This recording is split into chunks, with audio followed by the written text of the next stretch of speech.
Welcome to Craft Chat Chronicles, the go-to podcast for tips on crafting best-selling fiction. Here at Craft Chat Chronicles, we bring you expert interviews, insights, and tips on writing, publishing, and marketing. Join the conversation and embark on a new chapter in your writing journey. For workshops, show notes, and more information, visit jdmyall.com. That's jdmyall.com. In Season 2, Episode 6 of Craft Chat Chronicles, we talk to the award-winning crew of the Afro Knots podcast. That's Jill 2, author of The Dividing Sky, Chelsea Gayden, and Beatrice Winifred Eicher. They talk about their podcasting and writing journey, about using a podcast as a source of networking and information, and a source of marketing your books. And they give tips for aspiring authors and podcasters. So it's a great conversation. I hope you enjoy it. Let's get chatty. This is Season 2, Episode 6 of Craft Chat Chronicles. Welcome, ladies. Welcome, everybody. Hi. You guys want to tell us a little more about yourselves? Yeah, Beatrice, you want to go first? Sure. So my name is Beatrice. My pronouns are they, them. And I am originally from Knoxville, Tennessee. I write a lot of Southern Gothic, a lot of horror, a lot of dark, spooky stuff. That is my my comfort. Been doing this podcast, the Afronauts podcast, with my friends Jill and Chelsea for 3-4 years now. A minute. It's been a minute. It's been a minute. And it has been really, really powerful experience. And I have a book coming out next fall, my adult horror debut. It's called I'll Make a Spectacle of You. And then I have a picture book coming out in spring 2026 called Charlie's Honky Tonk Mission. It's about Charlie Pride, America's first Black country superstar. So that's me, and I'll hand it over to Chelsea. Sure. So I'm Chelsea Gayden, pronoun she, they. And so I recently got agented, and I would really basically thank the podcast for helping make that happen, because I think I was really lost before I found this group. I was writing, but didn't really know what direction, querying with no results. But I don't know, meeting these people and having them push me and meeting other authors, it really, I don't know, got me to a new place where I feel I'm really happy about the direction I'm going in. And I write YA fantasy and sci-fi. And I have a book hopefully going on submission early in next year. Yay! Exciting. And I'm Jill 2. I am the author of The Dividing Sky, which just came out this past October. That's a young adult dystopian romance. And in general, I write kind of YA sci-fi and then also middle grade. So my middle grade debut is also coming out this April from Freedom Fire. That's an imprint at Disney Books. And that is called Kaya Morgan's Crowning Achievement. And I know we'll get into this, but I think the coolest part of the podcast and all of this by far has been being able to go on this journey with Beatrice and Chelsea. And we started the podcast before we were even agented, any of us. So to go through the whole thing, all the way to debuting, and now Beatrice is going to debut, and Chelsea is right around the corner, I know. It's just been really cool to see the whole journey from start to finish, or from start to the next chapter, I should say. Mm-hmm. Love that. Love that. How did you guys meet? And what inspired you to start the podcast? Oh, wow. We met. Who's gonna go without crying? I know. I know. Okay. I will go. So we met in a Slack channel officially, through our late friend, KL Bird, Kevon Laybird. And we met through just really wanting community. KL was really a big pusher of that, and he was really we need to do something as Black authors to build ourselves up. He wanted a space that we made for ourselves. And so he really started that, and we volunteered to help. And it was a really chaotic beginning because we had no idea what we were doing. Yeah, let's I start didn't a have podcast. I didn't have a single microphone. I didn't have I'm not a gamer, so I also didn't have these headphones that y'all have Right. over the, I mean, I had to have KL, Jill, Chelsea explain a lot of stuff to me. I watched a lot of YouTube videos about how to get started, how to set up a mic, how to like lighting, all of this. Mhm. Um, we really started from scratch, from like nothing. Like zero experience. Yeah. From having zero knowledge to really relying on each other to build each other like our confidence up, because also the big part in the beginning was, does anyone even want to hear us like talk, like who, like we to Jill's point, we're not agented at the time, none of us were agented. KO. Then no, no, I think he was. KL was AK, Mhm. or did he? Yeah. We Yeah, started he off the got it. podcast. He had Yes. just got Yeah. agented. Yeah. And so we were querying, we were hustling, we Mhm. were scrappy, and continue to be. Um, so yeah, that was the beginnings of the podcast. It was birthed through really wanting a community that we made for ourselves, and we stuck by it. So how did you decide, like, how do you decide who your guests are going to be and who does the reaching out for Yeah, potential guests? that process has evolved, I think. I think at the Mhm. beginning it was like, who will talk to us? Mhm. before we, Yes, before we really had, any sort of accurate. following. But I feel like around season 2 or so, it began to become much more intentional.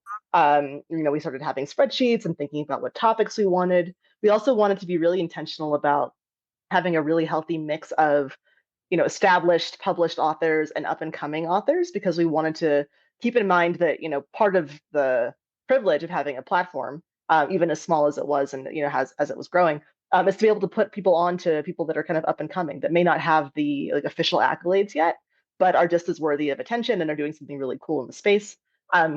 So yeah, usually like from the outset, our seasons run from like September to April or so. And so like around, actually we just had a few months ago, like the conversation for the next season, thinking about what kind of topics we wanted to cover, which ones would require or like be like enhanced by having other guests on, and which ones we could just kind of like kiki on by ourselves. And then from there we kind of split it up, just kind of if there's 8 episodes and we each take 2 or 3. Love that. Love that. How do you do the editing and stuff like that? Is it the same way? That has also evolved, funny enough. Because I think in the beginning, like I edited like a lot of the episodes, and we were doing like segments, and everyone was like editing their own segment and then sending it in. Yeah. But now, Chaos, like Beatrice said. yeah, Yeah, it now we was kind of have a chaotic. more uniform format, and we all kind of produce and edit, different episodes. Like we'll pick which ones that we're gonna do. So it's like, we each of us can kind of take the process from beginning to like reaching out, figuring out, who we're going to talk to like, scheduling it and sending it out and publishing it. Yep, putting up the social media posts, all that. So it's like we each own one episode or like a couple of episodes, but whichever ones we own those, from like inception to reaching out to the guests to coordinating the questions to like the whole thing. Yep. Yes. And I really love that, by the way. Yeah, So it works really well. Yeah. We continue to evolve every season, and every season we get more efficient, we get more organized. So getting each of us to be a producer of an episode was a really good efficiency step for us. Yeah. Love that. Is there any equipment or anything that you'd recommend to people who are just starting out?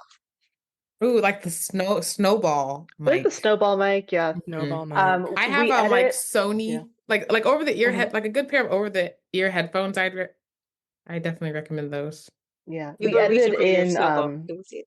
I'm sorry. Oh yeah, show the snowball. Can you show them, Chelsea? Yeah. Yeah. So I actually have like the Ooh, mic, you have like a fancy like pop and I have filter. like the pop filter, so that you don't hear like the spittles and I like things. that. Fiddles. Yeah. for a long time, we edited in Audacity, which is like a free audio editing platform. And then as podcasts began to be more visual, like Spotify has like basically like a video blog feature. Now we edit in Canva. Yeah. So yeah. Yeah, and we were initially audio only when Yeah, we started. We were. only recently became video only. Yes, correct. We And edit in Canva. the video only Canva does it all. things. Love that. Love that. How do you guys,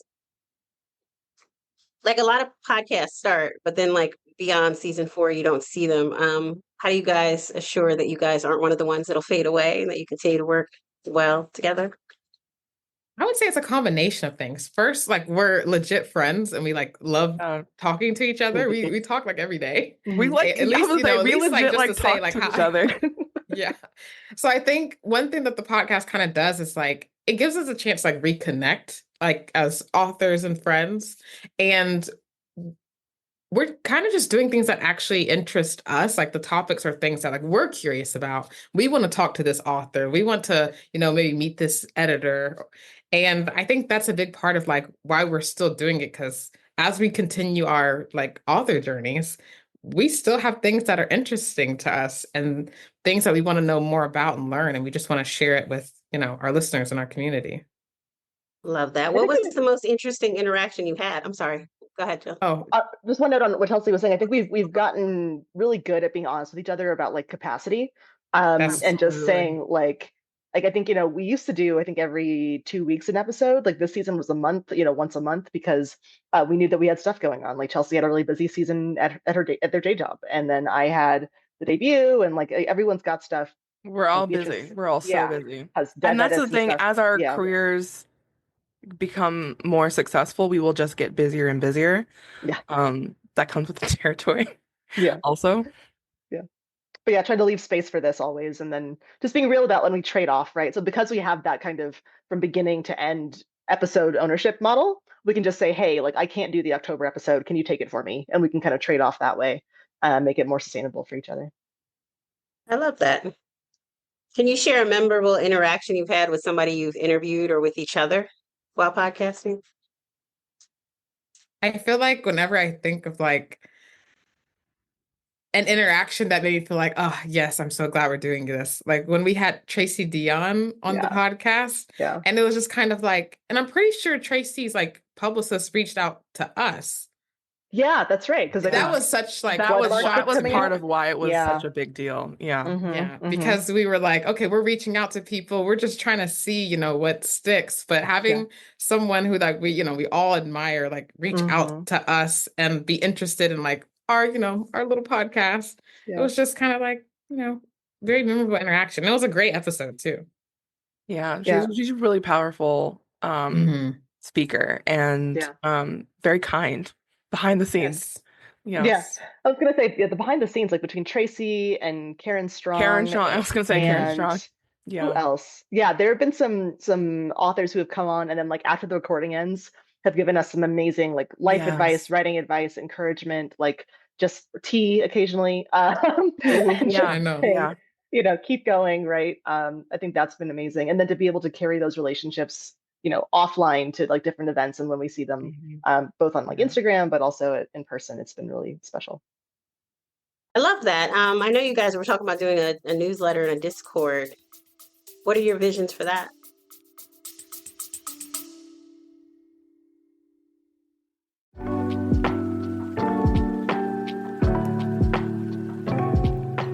Hi, JD Mile here. Sorry to interrupt. I wanted to thank you for tuning in and to let you know that this episode of Craft Chat Chronicles has been brought to you by Heart's Gambit, my debut novel. It's available for pre-order right now at barnesandnoble.com. What is Heart's Gambit, you ask? It's about 2 time-traveling families, 1 cursed magical duel, and the pair of star-crossed lovers who might break the cycle if they don't break each other first. If you love the time travel romance of Outlander and the lush, haunting magic of the Night Circus, this is the book for you.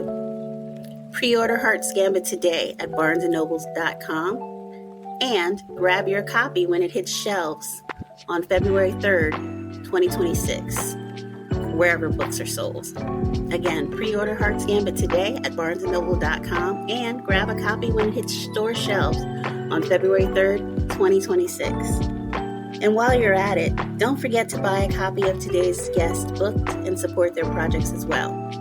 Support authors, support bold stories. Now, back to Craft Chat Chronicles. Let's get chatty.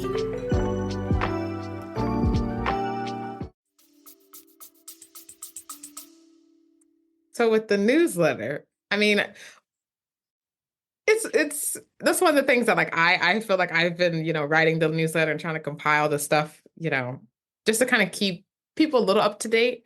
But right now it's kind of like just whenever we feel like we have like an announcement that we want to push out. But I think the vision is to eventually maybe do something, probably no more than quarterly, because again, we don't want to like overcommit ourselves. So that's basically the vision with the newsletter, basically keeping our listeners up to date with what's going on, and not just the podcast, but also like our careers and like where we're each at. Yes, absolutely. Love that. Love that. What other advice would you have for people who are interested in podcasting?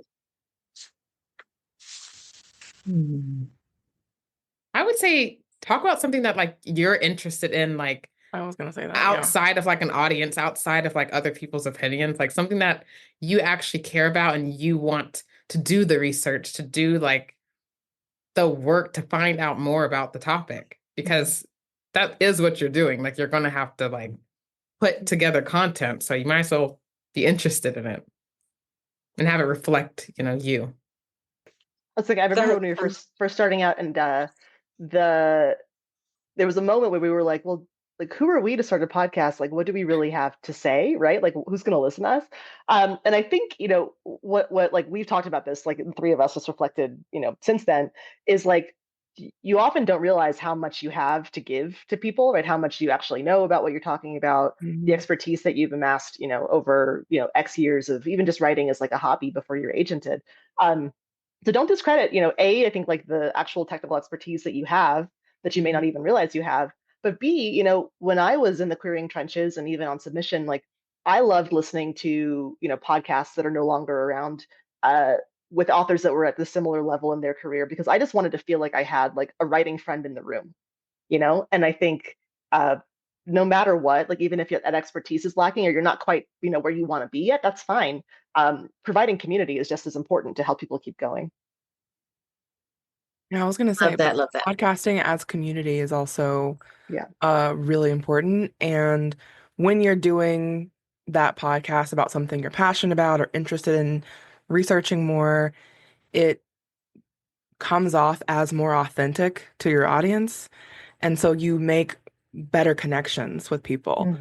So I think that's why so many authors enjoy our podcast, not just because we talk about writing, but because we obviously love to write. We obviously are, really working hard in this industry and really want to make this work and want to really make moves. And that level of emotional investment put in by us, the listeners can hear it, and that's what they're really engaging with. And so, whether it's, podcasting for authors or not, I think that authenticity is what people are really looking for and what they really respond to. Yeah, we don't profess to be like experts on, certain topics. We're not like going and doing research and like, typing up dissertations on stuff. Like we just kind of come to it with what we know. And I feel like we're really honest about, where our expertise ends. And then we're like, and there's probably another author who can talk more about, this topic, and that's fine. But we bring what we bring to it. And I think part of it is just like being able to hear someone else talk about it and feel like you're in conversation with them. That. What hosting platform do you use? We use Anchor, Spotify for podcasters now, I think it's called. It was Anchor. Yeah. And are you guys monetized? We are not. No. You can buy our books. You could monetize us by buying our books. Yeah. We don't do any kind of like ads or anything in our episodes. It was never for the money. Mhm. I guess Love we could it. have at We're some here. We're here point, for the but vibes. we Yeah. really are. Like, Yeah, we are. I'm just here for the vibes. I'm here to Truly. talk about books. Yeah. I Well, mean, I put the honestly, link for Jill's book in the chat, so oh, thank you. monetize her. We do a little bit of, yeah, please monetize me, please, somebody. We do, we do the social media posting, I think, to build awareness and like help our podcast find listeners and find people that could benefit from it.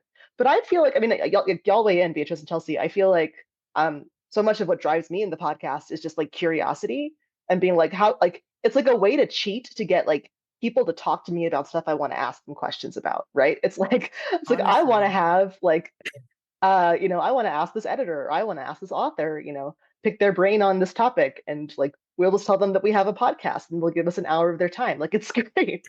it's true. So that's It's like a true. Like really, for really instance, I valuable. have Yeah. my my horror novel coming out next year was done in partnership with an intellectual property company. And so I wanted to talk more about IP with authors who had worked with IP companies before also. So I reached out to other authors who I knew worked with IP companies and said, "Hey, would you like to come on and talk about this?" And they were all like, "Absolutely. We would love that."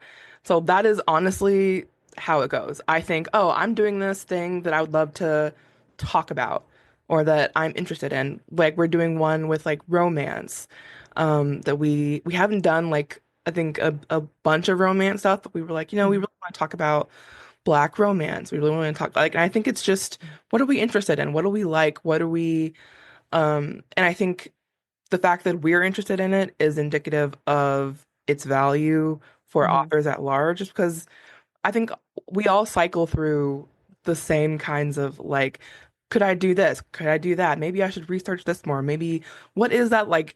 Every time we see something in Publishers Marketplace or we see an announcement for something, I'm oftentimes like, oh, I've never thought about that genre before. I've never Mhm. thought about that time period before. And I would love to talk to that author, talk to other authors who write historical fiction in that place or whatever like um I really get inspired to ask questions from everywhere. Yeah. And Beatrice, your IP is with Electric Postcard, right? It is, yes. My debut is with Electric Postcard too. Uh-huh. For real. I I didn't was know that. listening to you guys' IP episode. Yo, Oh, that's cool. And that's cool, and I want to have another IP episode because I want to also talk about. See, this is good because I love to talk about the entire process of like Mhm. how you got started, why you did it, and then also on the back end of like how editing was for you, how like, that kind of stuff is the stuff that people don't really hear about. This Mhm. is Mhm. really, you know, even on book tours, even in book signings, Yep. authors don't really talk about their like nitty gritty. I was in the doc inline comments, like that kind of like that line of deep level of like authoring that really only happens when you get a bunch of authors in conversation with each other for that specific purpose Yep. for an hour, for an hour of our time talking about this specific thing. Because otherwise, also as creatives, we have a lot in our minds. And so I think this is also a good opportunity for us to hone in on a very specific uh, interest of ours for an hour or so and just have the time to really just go dive really deep into something. I love that. Do you think you guys in the future would collaborate on like novels or writing as well? Absolutely. I I'd would. love to. Totally. It's so funny how we write different genres and age categories, right? Like Mhm. we each do multiple things, but they like there's almost like no overlap. I think Chelsea and I have a little bit in like the dystopian kind Yeah. of area, but a lot of what Chelsea writes is like fantasy too. So it's kind of like Mhm. we each have our pockets. We've done like, we've been like CPs and betas for each other, and like read each other's work. And I think that was part of how we first kind of I know. We were figured like, out the oh, I vibe. love your Yeah. writing. I love Yeah, your writing. exactly. We were like, Exactly. this Yes, is Exactly. absolutely. It's so Yeah. cool that we all have such different writing styles, and Hmm. in those writing styles, we write very different genres, different types of stories. So honestly, the three of us we have such a diverse like list of Yeah. things. In the next like 5 years, when all of our stuff comes out, it will be just an array of genres, age categories, I time cannot wait for my periods. Afronauts shelf, my like I Afronauts mean, shelf in my Mhm. office. it's It's gonna be, really, yeah, really it's impressive how diverse our interests are and our research tastes are. yeah, It's really interesting. It's really cool. But I sure. think that they are really that could be really complementary in some kind of like anthology of sorts. Yeah, I was thinking the Um, Afronauts anthology. It's Absolutely. That coming. would be really, really Amazing. complementary with each other to have like my deep, dark, spooky horror stuff with a dystopian romance or like whatever. Like the even though they are very, very different, I think that's what makes them go well together in something like an anthology because it would give the reader a breadth of things to read. I love that. Tell me a little bit about your publishing journey, if you don't mind, Beatrice, because I haven't heard your story before. So I was querying for years and years and years. And then I applied to Electric Postcard on recommendation from our late friend KL. And I got in, and then I got a deal through that. And through that deal, I made a bunch of connections. And I said, and this is why I say IP work, the real heavy lifting it does for your career is the connections you make along the way with the editors, with the marketers, with the agents you're working with, whomever. And so through those connections, I got a referral for an agent, several agents. I actually got like, I think 3 or 4 referrals to 3 or 4 different agents. And finally, one stuck. One really, we clicked, we talked, and um, it just really worked really well. And so now I'm a client of Chelsea Hensley at Mad Woman Literary, and we are having a blast. Having a blast. I have like I said, one deal announced, and then I'm going on submission with three three additional ones in the coming year. And so, yeah, I am working all of the time, writing, writing, writing, writing, writing. Like I said, I've got a horror, I've got a picture book. I'm also doing middle grade. I'm doing YA, fiction, nonfiction. I have eclectic tastes.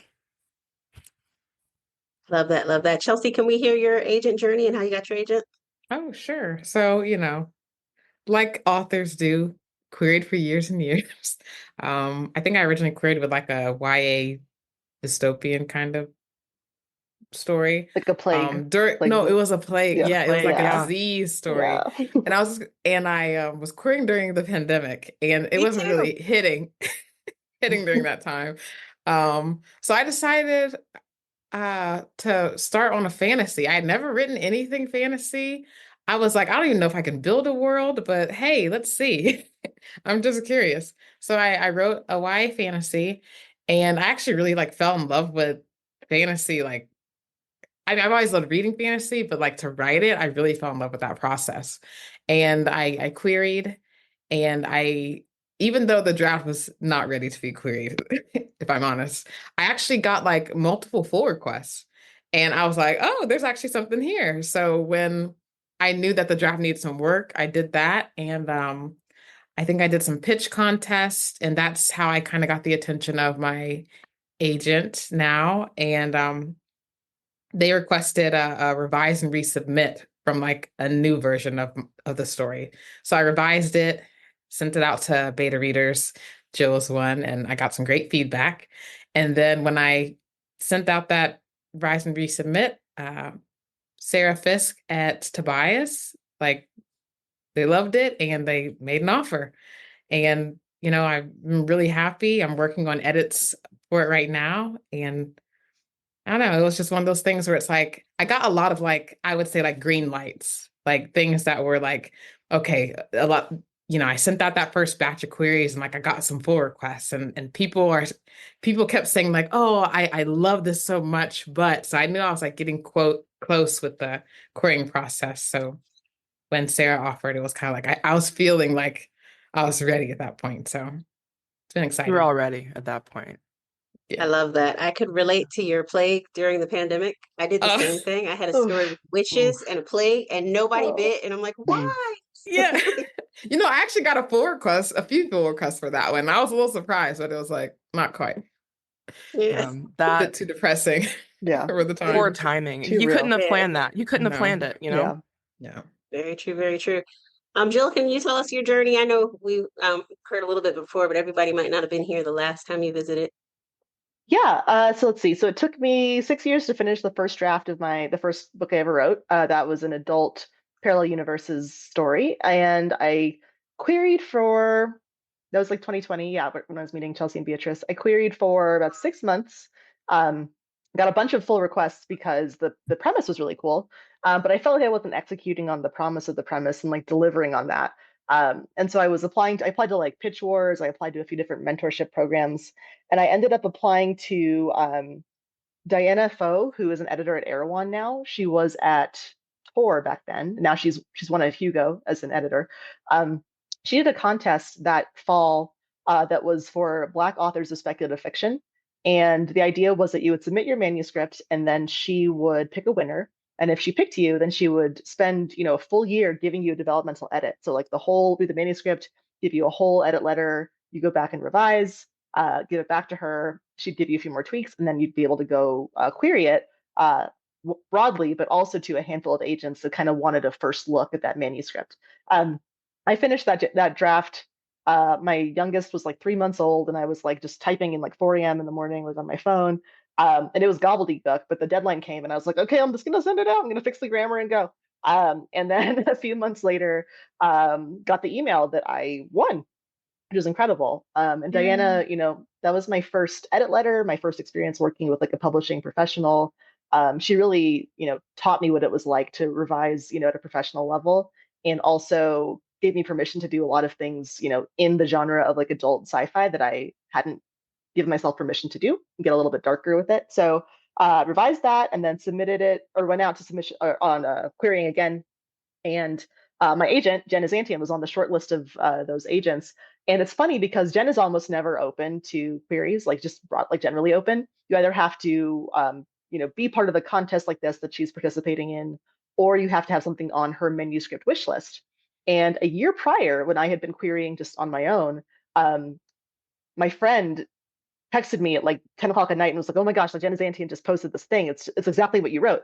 And it was something about like, I often like wonder about the alternate universe versions of myself and hope that they're doing okay. I just had like a really weird dream about like an alternate universe version of myself. If you have something like this, please send it to me. And I responded to her tweet, and I was like, I have exactly this. And so I ended up pulling that query because I wanted to revise with Diana. But when I came back a year later, she was like, "I remember you," and we had this kind of like full circle connection. So I got my agent that way, and then we went on submission with that parallel universes story, and it died on sub after about a year. But while it was on sub, I spent 3 months and drafted the book that ended up being my debut, Dividing Sky. So we sold that to Joy Revolution, which is an imprint at Penguin Random House, which is founded. Joy Revolution is an imprint founded by Nicola and David Yoon, and it's dedicated to love stories written by and starring authors of people of color. So mine is their first like sci-fi acquisition, and that's been really fun.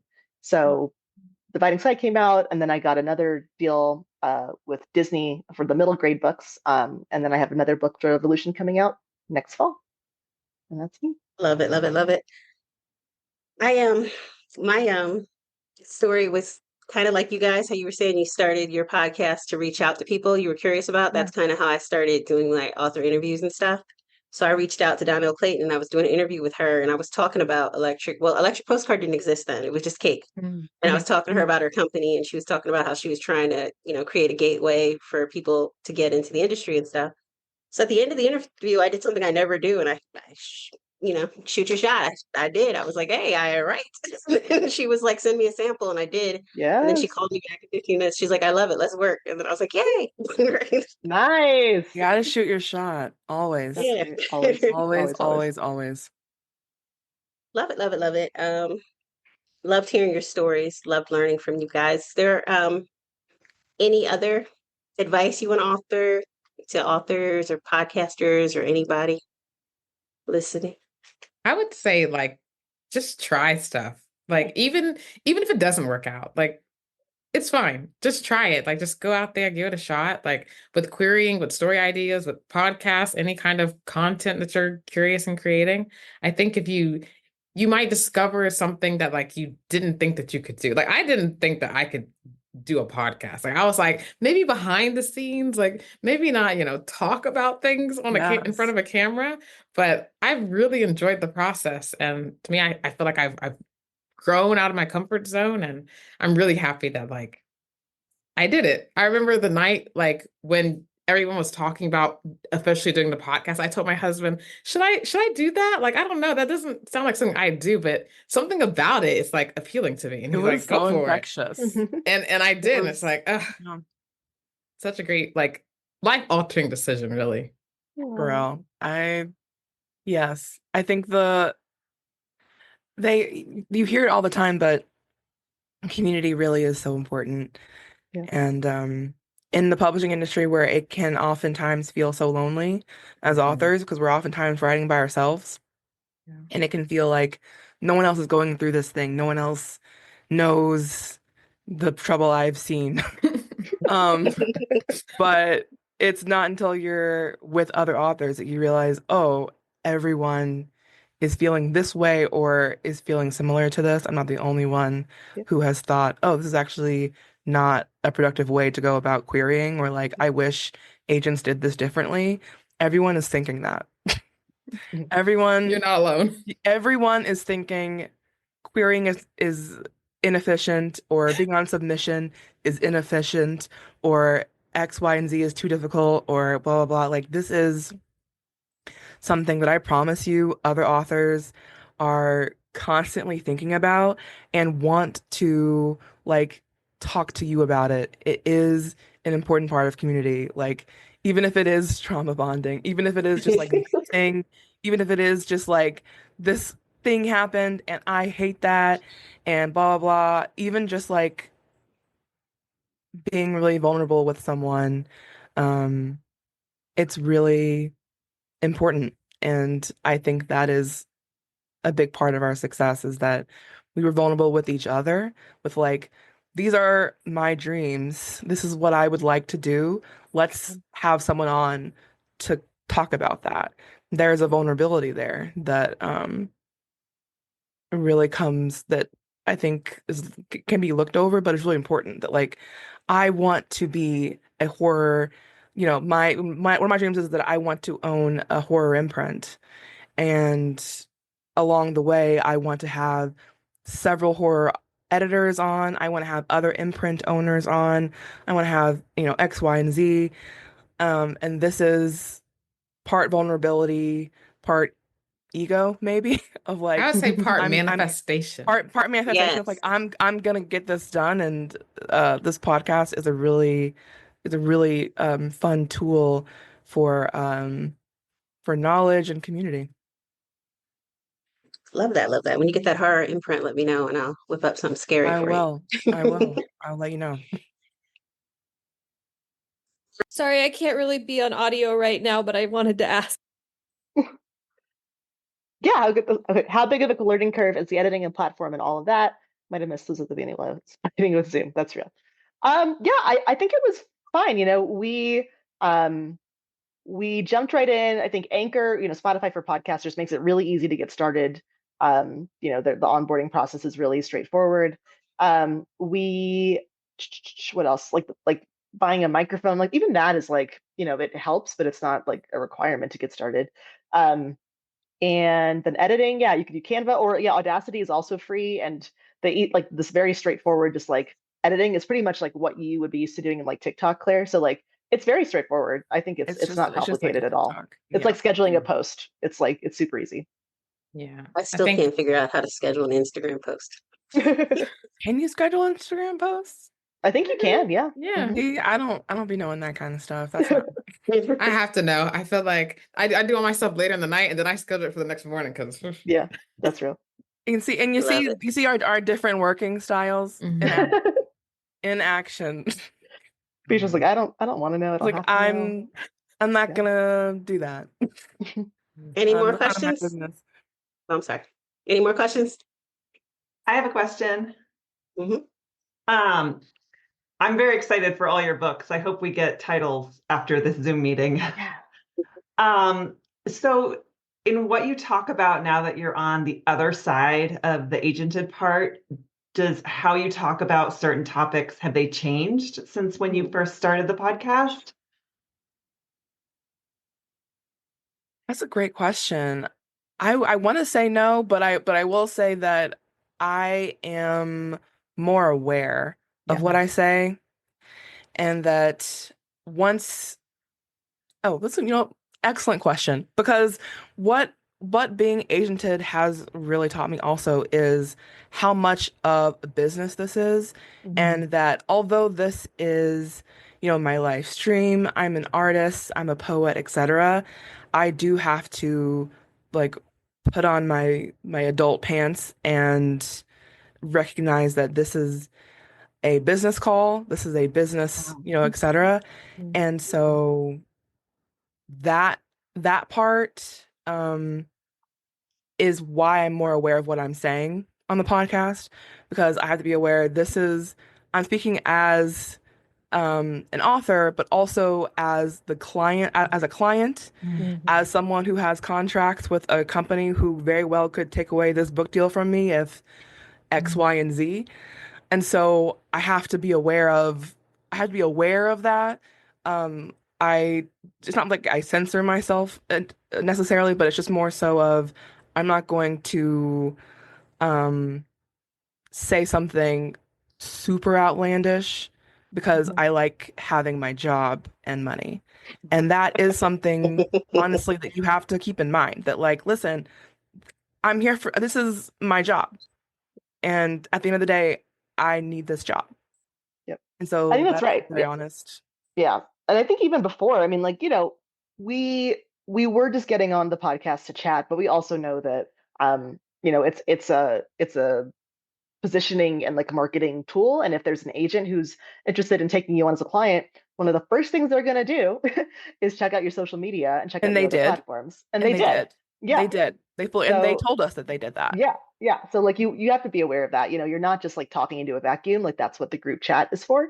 If you want to say something that's kind of like, yes. Yes. um, Yes. but yeah, I think all of us kind of like understood that from the jump, and we're just kind of like, we can talk and be authentic about things, but also, you know, be respectful and professional and know that this is a business. I think too, on the other side of being agented and getting a book deal, you can see behind the curtain a little bit and understand that some of the things that you might have thought were like a huge injustice are just like the way the machine works, and it's not necessarily any one person having it out for anybody else, right?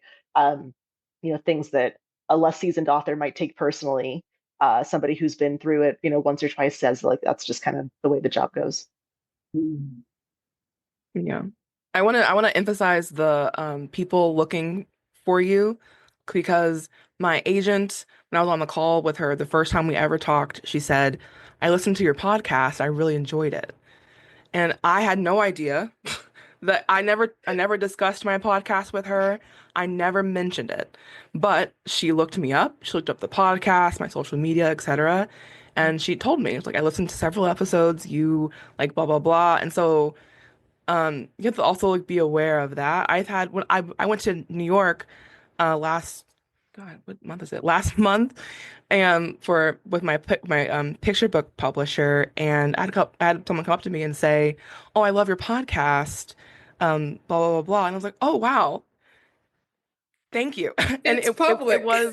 it's public. You're right. You can listen. I forget. And so those are always good reminders of like, we are not talking, this isn't a vacuum. People are listening to us consistently, regularly also. We have like regular listeners, which is really cool.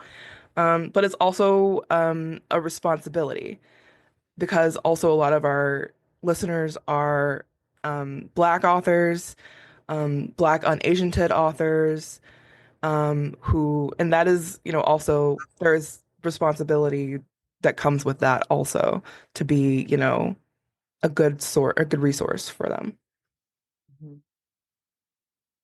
And that you guys are. You're very informative. One of my favorite episodes is the one where you guys were talking about how they mistreated poor Bonnie Bennett.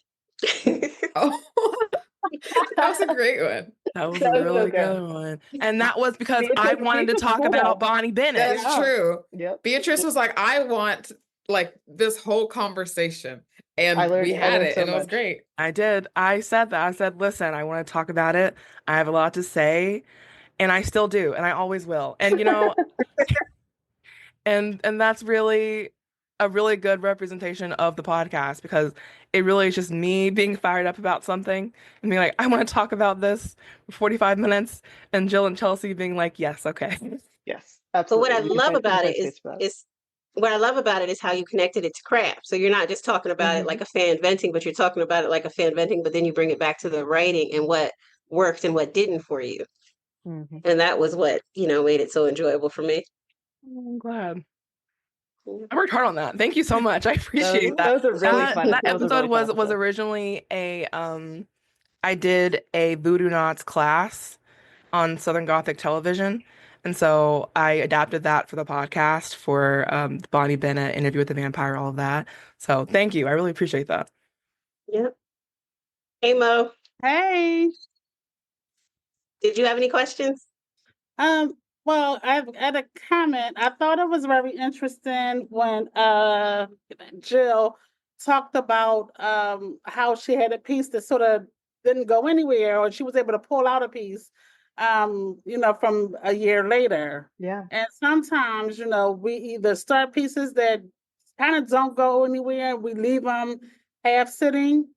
Or sometimes we feel like, not we, I like, oh well, I this is horribly written. I'm not going to do anything with this and throw it away. Right. And I thought that was very interesting. That here's this opportunity, and you're like, oh, I got this whole piece already. Not just like I started it, but oh yeah, I have that. This is written. So that was definitely stood out for me to like keep those things. Yeah, absolutely. You never know like what's going to come of it, and even if it's just sitting in my drive, or my, for a decade, the moment I throw it away is probably the time I'm going to get a Right. Absolutely. No, positive definitely resource. keep all of that. Yeah. I will actually give you an example. My agent, I had a book that I shelved almost a decade ago now, and a couple weeks ago my agent said that she was talking to an editor who was interested in that genre. And so she asked me, do you have anything in that genre? And it's a high fantasy. And I was like, yes. And I was like, yeah, but I haven't touched it in a decade. I showed her like the pitch and a little bit of the synopsis, and she was like, I love this. Let's try and go out with this. And this is something, again, I have not touched in many, many years. And I'm now getting to revisit this story. And it's really exciting. And had I like thrown it away or like whatever, forgotten about it, I wouldn't have had this opportunity. But no, keep all of your projects, remember them, hoard them like gold, because you really never know what little piece of a project you might could fit into another project, or what kind of thing you can repurpose later. You never know. I really recommend keeping everything, and I am a big keep it. You never know. You never know. My problem is like, somewhere in my 40s, I became a minimalist. And so Okay. I still sort of have that mentality like, oh, haven't worn it, haven't used it, haven't time to let it go. And so I tend to sort of like let these things go so that I won't accumulate all this stuff. So I definitely have to like switch my mentality when it comes to the rain. It's like, it's okay to hoard. You can emotionally let it go. Right. Emotionally let it go, but keep it in your drive. Right. Well, yeah, everything has its place. Yes. So just make a place for it. Mm-hmm. And then also, you know, I know you guys said that you had that you guys came together as the podcast works really well because you guys were friends before you ventured into that project. Did you guys meet through writing? Did you guys meet, like, had you just school? Like, how did your relationships form? I said, because one of the things that for myself, in my experience, is this, you know, it's like we all have different tribes, right? You know, so I actually went to an MFA program because I wanted to build a tribe of writers. And Kiana and I was talking about this a little earlier, you know, it's sort of like you don't want to force relationships, but you want them because that's part of what you're here for. And you may particularly want, you just want to try, you want your tribe. So, like, how did that relationship form for you guys? So I know for me, KL had our late friend KL Bird had a writers group already. And he found me on Twitter. I was participating in a pitch contest. And he was like, I love your pitch. I have this group, like, come join. And I was like, who is this? But I joined and it was great. And to me, it's kind of like, I think also letting yourself be open to things that you might not necessarily think you'd be interested in. You can always like leave a group, you know, if you join it and it's not quite a right fit, but it was a great group, and I'm glad to have met my co-hosts. Yeah, and there were like 40 something authors in there. I mean, there were a lot of us in there, and I think it just kind of happened naturally where, you know, a small cluster of us began to kind of speak up a little bit more, or had similar things to say, or, you know, got into, you know, innocent debates about craft stuff, right? And to kind of like, you know, kind of wanted to take it further and have more of a discussion. And then someone was like, hey, like, we should have these conversations in front of other people. Yeah, there's value here sometimes. Yeah, it was like a call out for everyone in the group. I think he was like, hey, does anyone want to join me? And we were among those that were like, yes. And so we were already a part of the writers group, and then within the group we were probably maybe the chattier ones. And so we were like, let's chat in a mic. Yes. But yeah, I joined the writers group through KL had a post on Twitter, and he said, I'm starting a writers group for Black writers. And I reached out to him and I was like, I want to join. Can I send me a link, please? And he was like, absolutely. And I think that was also probably why I have all that. Yeah, be bold, guys. Be bold. I really do. You never know. Yeah. Love that. Any more questions, you guys?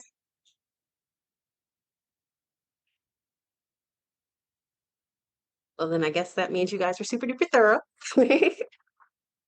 Thank you so much for stopping by. We learned a lot. We had a lot of fun. It was a great conversation. And I appreciate you guys. And again, Jill's link is in the chat. So if you want to scroll up, you can link the Dividing Sky. Thanks for having that. I'll throw my middle grade in there too. Okay. Yeah, I put my my handle for Instagram. I'm most active on Instagram. So yeah. Okay. Same. Love it, love it, love it. Thanks, JD. Thank you. That wraps up today's Craft Chat Chronicles with JD Mayor. Thanks for joining us. If you liked the episode, please comment, subscribe, and share. For show notes, writing workshops, and tips, head to jdmayor.com. That's jdmayor.com. While you're there, join JD's mailing list for updates, giveaways, and more. Are you struggling to keep your writing organized? Trust me, I've been there. I want to introduce you to Scrivener, the ultimate program for all writers. You can outline, draft, and even edit all in one place. Whether it's your next novel, screenplay, or even thesis, Scrivener helps you stay focused and finish strong. Scrivener adapts to your workflow. From your first draft to the final edit, It's a writer's secret weapon. Click on the link below and get started on your Scrivener writing journey today.